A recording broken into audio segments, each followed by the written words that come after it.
Hello, everyone. How are you all, dear students? Today, we'll go through the most important AP Biology topics that students must know for exams.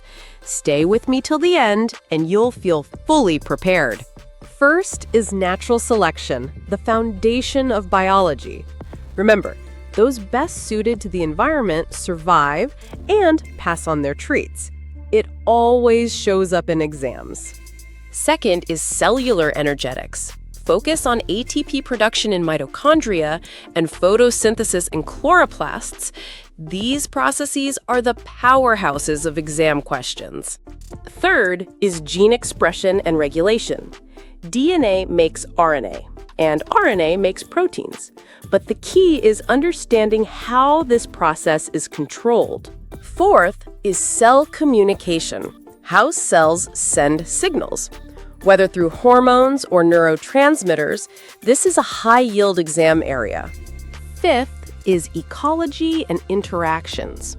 From food chains to population growth, ecology always gets tested. Don't skip it. So let's quickly recap. Natural selection, cellular energetics, gene expression, cell communication, and ecology. These 5 topics cover most of the AP Bio exams. So let's quickly recap. Natural selection, cellular energetics, gene expression, cell communication, and ecology. These 5 topics cover most of the AP Bio exams.